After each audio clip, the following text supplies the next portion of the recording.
I remember crying on the train there. Like, I was like that girl pretending she was in a music video. Like, I was looking out the window just crying because I was so scared.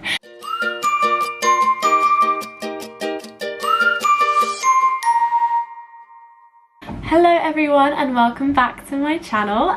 It's Alice here, and today I'm going to be filming a video of tips and my experience of the final interview for the Disney Cultural Exchange Programme. I'm still posting videos from the summer though, I've still got many more to post, but I wanted to put this up for all the people who have got their final interview in the coming weeks, to give a bit of advice and help you out. And yeah, I'm super excited for you. Basically, I applied for the Disney Cultural Exchange Programme for the summer of 2019 and I got on it, luckily enough.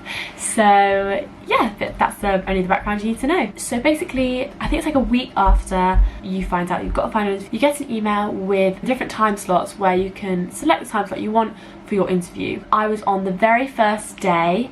I might have been the first time actually. I was very early on, just because of that's how it worked out with my scheduling. Yep, you just pick a time. I remember when I did it, pretty much every time was available. Like, I don't think it's like a case of they get booked up really quickly. I think they have more slots than people they're interviewing, so don't stress too much about that. You also get an email of a role checklist, and you basically have to select. I think it's like high interest, mid interest, low interest, no interest. I'm pretty sure that's the thing. Now, I know some people put high interest for like everything just to show that they're keen.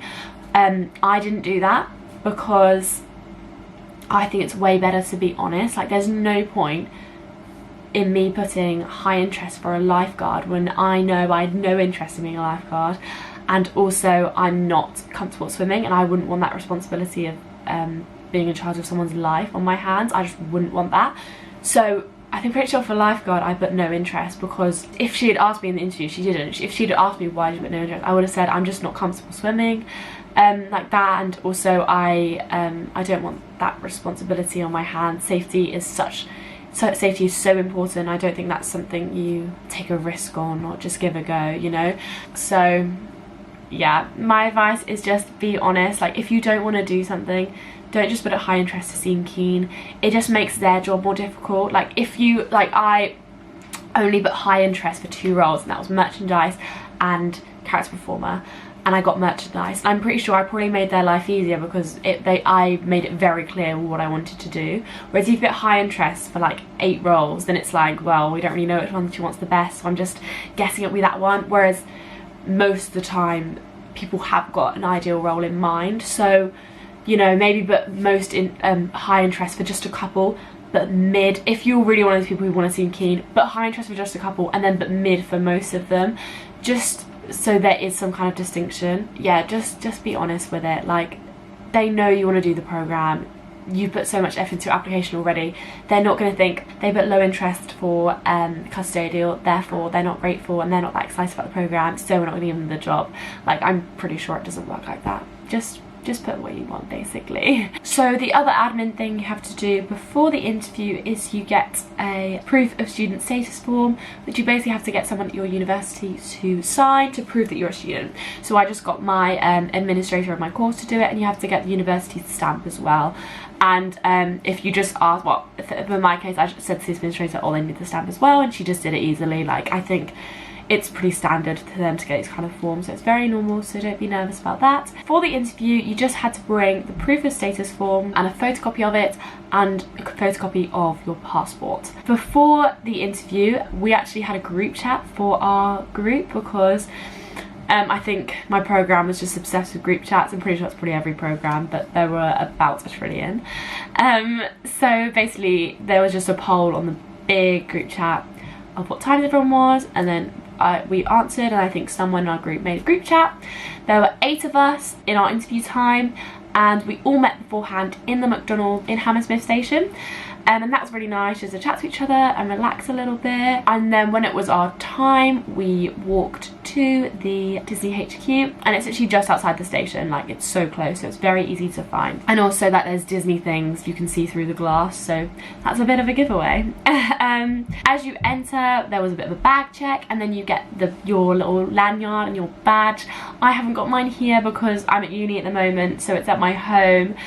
But yeah, we got to keep ours, which was very cute, and because I know they hadn't got to keep theirs in previous years, so I felt very lucky to be able to keep that. So then Natalie from Yummy Jobs came and collected us and took us up to another waiting room. And Disney HQ was just amazing. It was so cool. There was a big Star Wars display. There was a big kind of poster thing for Aladdin. It was incredible. Yeah, I was like, this is so surreal. I can't believe we're here. Yeah, it's a very cool place. I felt very lucky to be able to go there. Then as we were waiting there, Natalie touched all our documents, etc. And then anyone interested in being a character performer had to be measured, so I was measured. I think I'm the height of Pluto and Eeyore, so that never came of anything, but that was my height. Then basically the two women from Disney came out and introduced themselves and what they did and their journey with the company. And then they just called us in one by one to this interview room, and it's basically like the size of a small classroom, I'd say, and the two women are interviewing in the same room at the same time. So when your interview is taking place, there's an interview going on with another person at the same time, but you're so focused on your interview, you can't hear anything that they're saying, and it doesn't distract you at all because you're facing like away from each other, so don't let that stress you out at all. The actual interview was very short. I think it was only like 10 minutes long, but it goes so fast. It was crazy. I was like, oh my god, I can't believe it's over already. In terms of questions they asked, they were very straightforward. Like there was nothing I wasn't expecting, nothing crazy, or there was nothing to throw you off. I think this stage is like basically to Disney to confirm that Yummy Jobs have got the right people. They're not trying to like catch you out or anything. Natalie, I think, told us that 80% of the people that got final interviews got on the program. So that's a pretty high percentage, so you got a good chance, guys. Actually, all 8 of us in our interview group got on the program, which is so crazy. And actually, Betty, or Bethan, who you will know from my vlogs, was actually in my final interview group. So we kind of met them, but we actually didn't talk at all. Betty, funny story, was actually late to the interview because she got confused on the tube and she got on the one that went like the opposite direction from what she needed. So and I remember at the time thinking like, oh my god, like how could she be late? Like this is her Disney final interview, like goodness sake, that's crazy. And then I remember I just had this image of Betty coming in late, like I'm so sorry, like oh my gosh, I got so confused on the tube, which is just like classic Betty. And it's actually kind of weird that we kind of met them, but we didn't talk to each other at all, and we didn't know that in a year's time we'd end up being best friends, so that's kind of emotional. But anyway, question wise, it was, why do you want to do the program? Pretty straightforward. I said I've loved going to Disney as a child and I wanted to give back the same magic. Also love the cultural exchange aspects of the program, and I love meeting new people, different cultures, and blah blah blah blah. They asked me what are your top 2 roles and why, and I said merchandise because I love talking to people, and I think I said like my friends can say I can talk for England, and I'd love to be able to talk to guests a lot and create that guest interaction and create magical moments for them. And I also said that after university I want to go into marketing, which is true. So, and I said being able to engage with guests from all around the world is really invaluable experience, because in marketing you have to kind of sell products to people of all different backgrounds from all around the world as well.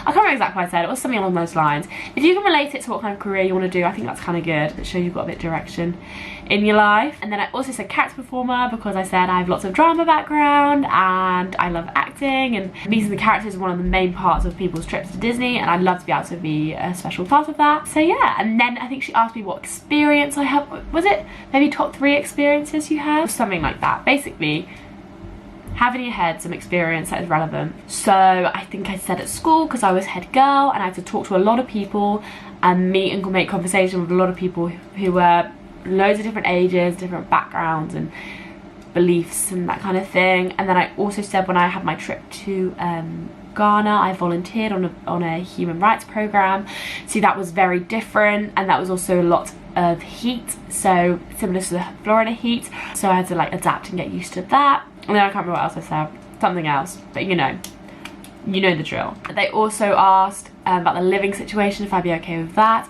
and I said yes, because I've had to get used to that kind of thing at university and also at school, because I went to boarding school, so I got very used to living with different people, and you just have to understand compromise and communication are the keys.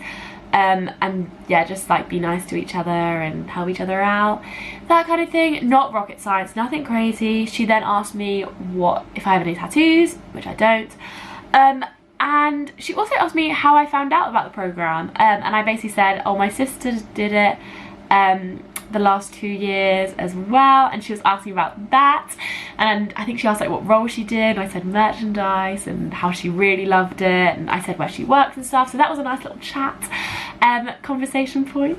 In terms of what to wear, the final interview is definitely a lot smarter than the pre-screen. Final interview, I say like boys full suits is the situation, and then girls suits as well. I'll set a picture here of what I wore. I wore a smart blazer, a striped shirt, and then just a smart black skirt. Very simple, nothing too crazy, just smart. The clothes shouldn't be something that they like think about. It should just be like clothes on your body. It shouldn't be anything crazy. Yeah, just something smart, sophisticated. With advice, I'd say just really engage, smile a lot. Eye contact is so important, because the way you're talking to them is effectively what they think how you're going to talk to guests. So lots of eye contact, show that you're really like excited and engaged about the conversation, show that you're an exciting person to talk to basically. Like, don't say like, yeah, so I really want to do the program because I really like Disney a lot. Yeah, like that's not gonna slide, you know. And when it came to my interview, I said thank you very much, I shook her hand, and then I left. And then I got a picture with the Mickey. I was literally so nervous on the day, so it's so natural to be nervous. I remember crying on the train there. Like, I was like that girl pretending she was in a music video. Like, I was looking out the window just crying because I was so scared, because I just really wanted to get it, and luckily I did. Yeah, I found out 3 weeks later. My interview was on the 6th of November, which is a Tuesday, and I found out the 28th of November, which is a Wednesday. And I found out in the evening, and basically I'm going to talk about the revealing that you got on the, you know, congratulations email a little bit now, because this is something everyone's always a bit unsure of. So on the 28th, from about 5 o'clock, interviews were going out, but they were in batches. So in like 5 o'clock, a set of emails went out. I hadn't got an email, and then a batch went out at like 6, and then 7. I think I finally got mine at 8 o'clock after checking my email so many times. And then I found out, and my best friend Sam, who you'll know and love from my vlogs, he found out a couple hours before me. So there was a time when he found out and I hadn't found out. Oh my god, it's so stressful. And then Yaz, I'm talking about her situation. She didn't actually find out until 2 weeks later. Pretty much everyone had found out. There was the group chat of like the people on the program. There was about 140 people on there, and there's only like 180 roughly on the program as a whole. So it was like, it was very uncertain, because we were like, well, is this it? Is there anyone else? Because a fair few people hadn't found out, but not many, and we didn't know, like, are they all the rejections? Are they the wait list? Are they on the program? Like, we didn't know. And yeah, it was 2 weeks, no one heard anything, and then yeah, it was 2 weeks after I did, so like early mid-December. I think it was like the 13th of December, I'm pretty sure. Yaz got an email, then she found out she had got on the program, and that same day people got rejection emails, waitlist emails, and a few got on the program. So it was a bit weird. Like, I don't know why Yaz didn't get her email the same time that everyone else did. That was a bit odd. Basically, if it happens like that again, that's a big batch and some people haven't got their emails, don't necessarily think you haven't got on, because Disney are weird, so their reasoning can be odd sometimes. So yeah, don't worry. Yeah, thank you so much for watching. If you have any questions, just comment them down below, or you can message me on Instagram, girlinwonderland8 or Alice Talbot, and I will be sure to reply to you. Yeah, good luck. I'm so excited for you. I'm so jealous of you that you get to go on this amazing adventure. Have a magical day.